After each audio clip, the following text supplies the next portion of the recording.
Good morning, everyone. আজিৰ পৰা আমি HS second year political science regular classes বিলাক start কৰিম। এই ক্লাছবোৰ AHSEC পাঠ্যক্ৰম অনুসৰি লগতে NCERT আৰু CBSE ষ্টুডেণ্টেও ফলো কৰিব পাৰিব। লগতে ক্লাছবিলাক ইংৰাজী আৰু অসমীয়া দুয়োটা মিডিয়ামতে আপোনালোকে PPTত সকলোবিলাক বিষয়বস্তু পাব যেনেকৈ এতিয়া আপোনালোকে দেখি আছে স্ক্ৰীনত। আৰু লগতে গতিকে আহক ভিডিঅ'টো আৰম্ভ কৰোঁ, বেছি দীঘলীয়া কথা নপতাকে আপোনালোকে একদম শেষলৈকে চাব যাতে কোৰ্সটোৰ বিষয়ে সকলোখিনি জানিব পাৰে, কেনেকুৱাকৈ আমি ভিডিঅ'বিলাক আপলোড কৰিম, কেনেকুৱাকৈ বিষয়বস্তুবিলাক আমি আলোচনা কৰিম, সিলেবাছটোৰ বিষয়ে গোটেইখিনি যাতে জানিব পাৰি। যিহেতু বোৰ্ড পৰীক্ষা আহি আছে, ওচৰ পাইছেহি, গতিকে আমি টাইম ৱাইজ এটা নিৰ্দিষ্ট সময়ত আমি জনাম কোনটো সময়ত ক্লাছবিলাক আমি আপলোড কৰিম সদায়, আৰু এক্সাম ওৰিয়েণ্টেডভাৱে চেপ্টাৰবিলাক আমি কাভাৰ কৰিম।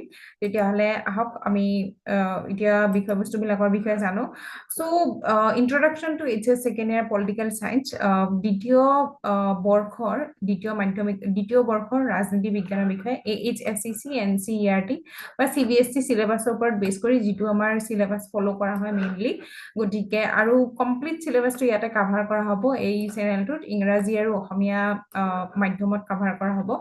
লগতে হু শুড ফলো দিছ কোৰ্স, এই পাঠ্যক্ৰমটো কোনে কোনে অনুসৰণ কৰিব লাগে। মূল বিষয়বস্তুটো HS সেকেন্ড ইয়াৰ ষ্টুডেণ্টক লৈ পেলাই কৰা হ'ব। লগতে AHSEC আৰু CBSE বোৰ্ডৰ শিক্ষাৰ্থীসকলে বোৰ্ড পৰীক্ষাৰ প্ৰস্তুতি লৈ থকা শিক্ষাৰ্থীসকল, লগতে ৰাজনীতি বিজ্ঞান নতুনকৈ আৰম্ভণি কৰা শিক্ষাৰ্থীসকল, বিগিনাৰ্ছ ইন পলিটিকেল সায়েন্স যিসকল আছে, যেহেতু ইউটিউবত হয় গতিকে সকলোৱে ভিডিঅ'টো চাব পাৰিব, যিয়ে পলিটিকেল সায়েন্স নতুনকৈ আৰম্ভণি কৰিছে বা জানিব বিচাৰিছে। যিহেতু HS সেকেন্ড ইয়াৰ বা ফাৰ্ষ্ট ইয়াৰটো পলিটিকেল সায়েন্সৰ আৰম্ভণি বুলি জনা যায়।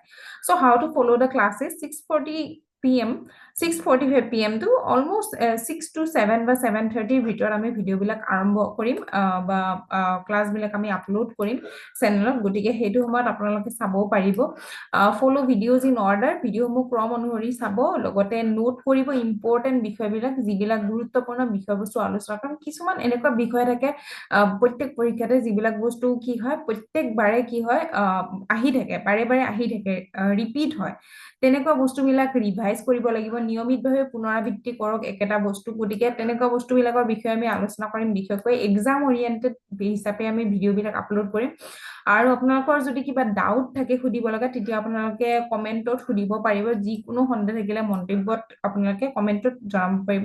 লগতে এটা এক্সাম ওৰিয়েণ্টেড এপ্ৰ'চ, গতিকে যিহেতু পৰীক্ষা আহিছে বা পিছলৈকেও যিহেতু ভিডিঅ'বিলাক থাকি যাব, গতিকে যিয়ে এতিয়া ফাৰ্ষ্ট ইয়াৰত আছে, এতিয়া সেকেন্ড ইয়াৰ পাব, তেওঁলোকে নেক্সট ইয়াৰ এক্সাম দিব, গতিকে কেনেকুৱা হিচাপত বিষয়বিলাক জানিব লাগিব, গতিকে পৰীক্ষামুখী এটা পদ্ধতি লৈ পেলাই ক্লাছবিলাক কৰা হ'ব।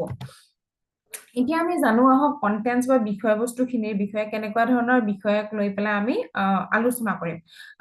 ইয়াৰে যিটো HS সেকেন্ড ইয়াৰৰ সিলেবাছ আছে, মূলত সেই সিলেবাছটোক লৈ পেলাই আমি সম্পূৰ্ণভাৱে আলোচনা কৰিম। গতিকে পাৰ্ট এ আছে কণ্টেম্পৰাৰী ৱৰ্ল্ড পলিটিক্স, খণ্ড কত আছে সমসাময়িক বিশ্ব ৰাজনীতি বিষয়ে, তাত আছে কোল্ড ৱাৰ এৰা, শীতল যুদ্ধৰ যুগ, এণ্ড অফ বাইপলাৰিটি, গতিকে যিটো বাইপলাৰিটি চিষ্টেম আছে, দ্বিধ্ৰুৱীয় ব্যৱস্থাৰ অন্ত, বা যিটো পলাৰিটি চিষ্টেম আছে, দুখন গোটেই পৃথিৱীখন দুটা ভাগত বিভক্ত হৈ গৈছিল, সেই ব্যৱস্থাটোৰ অন্ত, সেইটো এটা চেপ্টাৰ আছে। নেক্সট চেপ্টাৰটো US hegemony in world politics, বিশ্ব ৰাজনীতিত আমেৰিকাৰ আধিপত্যৰ বিষয়ে, অল্টাৰনেটিভ চেণ্টাৰ্ছ অফ পাৱাৰ, বিকল্প ক্ষমতাৰ কেন্দ্ৰসমূহ, কণ্টেম্পৰাৰী সাউথ এছিয়া, সমসাময়িক দক্ষিণ এছিয়া, ইণ্টাৰনেশ্যনেল অৰ্গেনাইজেশ্যন, য'ত আমাক মূলত লাগে ৰাষ্ট্ৰসংঘৰ বিষয়ে, ইউনাইটেড নেশ্যনছৰ বিষয়ে লাগে, ছিকিউৰিটি ইন কণ্টেম্পৰাৰী ৱৰ্ল্ড, সমসাময়িক বিশ্বত সুৰক্ষা, পৰিৱেশ আৰু প্ৰাকৃতিক সম্পদসমূহৰ বিষয়ে, লগতে এনভাইৰনমেণ্ট এণ্ড নেচাৰেল ৰিচোৰ্চেছ, আৰু গ্ল'বেলাইজেশ্যন বা বিশ্বায়নৰ বিষয়ে আমাক চিলেবাছত লাগে পাৰ্ট এ। ঠিক তেনেদৰে পাৰ্ট বিত আমাক লাগে politics in India since independence, লগতে politics in India since independence, স্বাধীনতাৰ পিছৰ ভাৰতবৰ্ষৰ ৰাজনীতি, ইয়াতে লাগে আমাক চেলেঞ্জেছ অফ নেশ্যন বিল্ডিং, জাতি নিৰ্মাণৰ প্ৰত্যাহ্বানবিলাক, এৰা অফ ওৱান পাৰ্টি ডমিনেন্স, একমাত্ৰ দলৰ যিটো কংগ্ৰেছ দল বুলিয়ে মূলত জনা যায়, আধিপত্যৰ যুগৰ বিষয়ে আমাক লাগে, politics of plan development, planned ইকনমিৰ বিষয়ে লাগিব, পৰিকল্পিত উন্নয়নৰ ৰাজনীতি, ইণ্ডিয়াছ এক্সটাৰ্নেল ৰিলেশ্যন, ভাৰতবৰ্ষৰ বাহ্যিক সম্পৰ্ক আন দেশবিলাকৰ লগত, US ৰ লগত, UK ৰ লগত, USSR ৰ লগত কেনেকুৱা ধৰণৰ সম্পৰ্ক আছিলে সেইটো সময়ত, Then challenges to and restoration of the Congress system, Congress ব্যৱস্থালৈ প্ৰত্যাহ্বান আৰু পুনৰ প্ৰতিষ্ঠা, the crisis of democratic order, আঞ্চলিক আকাংক্ষাসমূহ আৰু লগতে ভাৰতীয় ৰাজনীতিৰ সাম্প্ৰতিক বিকাশ বা recent developments in Indian politics. এইখিনি আমাক লাগে মূলত সিলেবাস। এতিয়া আপোনালোকৰ কিছু সন্দেহ হ'ব পাৰে এই পাৰ্ট এ আৰু পাৰ্ট বি, খণ্ড ক আৰু খণ্ড খক লৈ পেলাই, কাৰণ যিখন কিতাপ আমি মূলত ফলো কৰো, ষ্টুডেন্ট বিলাকে আমাৰ ষ্টুডেন্ট সকলে যিখিনি কিতাপ ফলো কৰে সেইখিনি কিতাপত মূলত আছে পাৰ্ট এত আমাক মূলত কিছুমান বিষয় কাটি দিয়া হৈছে এতিয়া, যেনেকে এই কোল্ড ৱাৰ এৰা ইন ৱৰ্ল্ড পলিটিক্স, যিটো পাৰ্ট এত আমাক লাগে কোল্ড ৱাৰ এৰা। এইটো কোল্ড ৱাৰ এৰাটো মূলত কিতাপত আছে আমাৰ শীতল যুদ্ধৰ যুগ আৰু বিশ্ব ৰাজনীতি, কোল্ড ৱাৰ এৰা ইন ৱৰ্ল্ড পলিটিক্স, বিশ্ব ৰাজনীতিত শীতল যুদ্ধৰ যুগ, এই পাৰ্টটো কাটি দিয়া হৈছে বৰ্তমান। কিন্তু আমি ইয়াতে ভিডিঅ'ত এই পাৰ্টটোৰ বিষয়ে আলোচনা কৰিম, কাৰণ এই পাৰ্টটো এই কিতাপখনৰ অৰ্থাৎ এই ছেকেণ্ড ইয়াৰৰ ষ্টুডেণ্টৰ কাৰণে মূল বিষয়বস্তু হয়। গতিকে তাৰে পৰাই বাকীখিনি এটা ক্ৰনলজিকেল অৰ্ডাৰত গোটেই কন্টেন্টছটো, গোটেই বিষয়বস্তুবিলাক আগবাঢ়িছে। প্ৰথমতে কোল্ড ৱাৰ এৰা, বিশ্ব ৰাজনীতিত শীতল যুদ্ধৰ সময়খিনি, তাৰপিছত আহিব এণ্ড অফ বাইপলাৰিটি, কাৰণ আমি শীতল যুদ্ধৰ সময়ছোৱাত কি জানো, দ্বিতীয় বিশ্বযুদ্ধ শেষ হৈ গৈছিল 1945ত, সেইটো সময়ৰ পৰা 1990 লৈকে সেই যুগটোক কোৱা হয় শীতল যুদ্ধৰ যুগ বুলি। আৰু এই শীতল যুদ্ধৰ সময়ত বিশ্বযুদ্ধ শেষ হোৱাৰ পিছতে কি হৈছিল, গোটেই বিশ্বখন দুটা ভাগত বিভক্ত হৈ গৈছিল। এটা হৈছিল পুঁজিবাদী আমেৰিকাৰ অন্তৰ্ভুক্ত আৰু আনটো হৈছিল সমাজবাদী ৰাছিয়া বা ছোভিয়েট ইউনিয়নৰ অন্তৰ্ভুক্ত হৈ গৈছিল। আৰু সেইটোক কোৱা হয় এণ্ড অফ বাইপলাৰিটি 1990ৰ সময়ছোৱাত।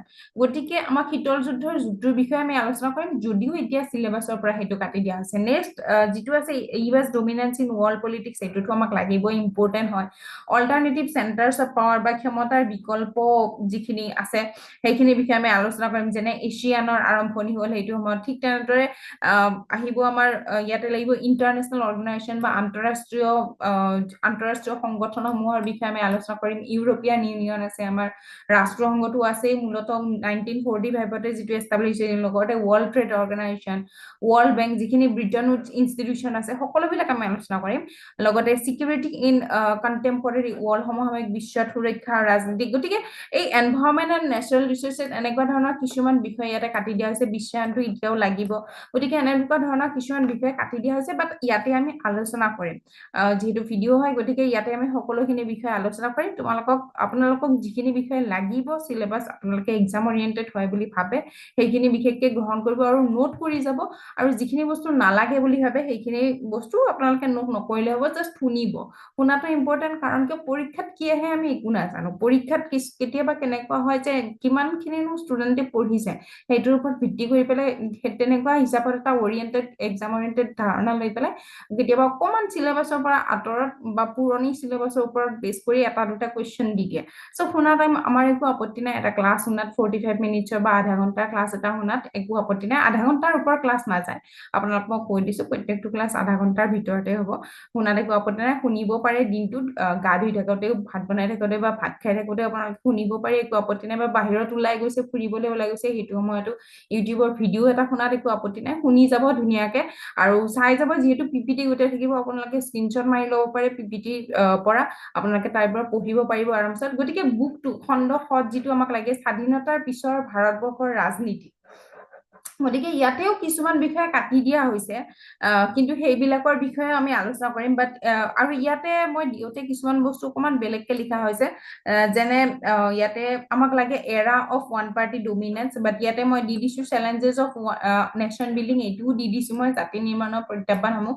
কিন্তু এতিয়া আমাক চিলেবাছৰ পৰা এইটো বস্তু কাটি দিয়া হৈছে, এৰা অফ ওৱান পাৰ্টি ডমিনেন্সটো দিয়া হৈছে প্ৰথমতে। দেন নেশ্যন বিল্ডিং আছে এটা, nation building and its problems বুলি এটা আছে, সেইটো বিষয়ে আমি আলোচনা কৰিম। Then politics of plan development, এইটো মই দি দিছো, এইটো আলোচনা কৰিম। দেন আছে ইণ্ডিয়াজ এক্সটাৰ্নেল ৰিলেশ্যন যিবিলাক আছে সেইটোৰ বিষয়ে আমি আলোচনা কৰিম। Then challenges to and restoration of Congress system, এইটো বিষয়টো আলোচনা কৰিম। Then crisis of the constitutional order বুলি আছে, কিন্তু ইয়াতে মই দিছো ক্ৰাইচিছ অফ ডেমক্ৰেটিক অৰ্ডাৰ, কাৰণ কনষ্টিটিউচনেল অৰ্ডাৰ বুলি যদিও দিছে মূলত আমি আলোচনা কৰোঁতে ডেমক্ৰেটিক অৰ্ডাৰৰ বিষয়ে আলোচনা কৰোঁ, গণতান্ত্ৰিক ব্যৱস্থাৰ সংকটৰ বিষয়ে আলোচনা কৰোঁ। গতিকে কিতাপত আছে ক্ৰাইচিছ অফ কনষ্টিটিউচনেল অৰ্ডাৰ, কিতাপৰ বেচিছতে আলোচনা কৰা হ'ব, যিহেতু হায়াৰ ছেকেণ্ডাৰী ষ্টুডেণ্ট হয়, গতিকে আমি কিতাপৰ বেচিছতে আলোচনা কৰিম, কিতাপৰ বাহিৰত একো আলোচনা নকৰোঁ। কিন্তু কিছুমান বস্তু যিবিলাক জানিবলগীয়া হয় তেনেকুৱা হিচাপত আমি আলোচনা কৰিম। ৰিজিয়নেল এছপাইৰেশ্যনছ এণ্ড কনফ্লিক্টছ বুলি আছে কিতাপত, সেইটো বিষয়ে আলোচনা কৰিব লাগিব। ৰাইজ অফ নিউ ছ'চিয়েল মুভমেণ্ট, ইয়াতে মই নিউ ছ'চিয়েল মুভমেণ্টটোৰ বিষয়ে দিয়া নাই, কাৰণ নিউ ছ'চিয়েল মুভমেণ্টটো বৰ্তমান চিলেবাছৰ পৰা হয়তো কাটি দিয়া হৈছে, সেইটো কাৰণে। কিন্তু হয়তো যদি সময় হয় পিছলৈকে, যিহেতু শেষৰ পিনে আছে, পাৰ্ট 2টো পিছত আলোচনা কৰিম, পাৰ্ট 1টো আমি আগতে আলোচনা কৰিম। গতিকে যিহেতু চিলেবাছৰ পিছলৈকে আছে এইখিনি বস্তু, যে নিউ ছ'চিয়েল মুভমেণ্টছ, এইবিলাকৰ বিষয়ে আমি আলোচনা কৰিব পাৰোঁ। দেন আছে আঞ্চলিক আকাংক্ষা বা regional aspirations, recent developments in Indian politics, এইবিলাকৰ বিষয়ে আমি নিশ্চয়কৈ আলোচনা কৰিম। বহুত ইম্পৰ্টেণ্ট চেপ্টাৰ হয় আটাইবিলাক। গতিকে অহাকালিৰ পৰা আমি ৰেগুলাৰ ক্লাছ ষ্টাৰ্ট কৰিম আৰু টাইম টু টাইম ভিডিঅ'বিলাক আপলোড কৰা হ'ব। গতিকে আপডেটবোৰ পাবলৈ চেনেলটো ছাবস্ক্ৰাইব কৰিবলৈও নাপাহৰিব। আৰু অহাকালিৰ পৰা 6টাৰ পৰা 7টা বা 6টাৰ পৰা 7:30টাৰ ভিতৰত আপোনালোকে একোটা ভিডিঅ' ডেইলি পাব। আৰু আজি ভিডিঅ'টো চোৱাৰ কাৰণে ধন্যবাদ। আজি ভিডিঅ'টো ইয়ালৈকে ৰাখিছোঁ, আৰু থেংক ইউ ফৰ ৱাচিং। Bye bye.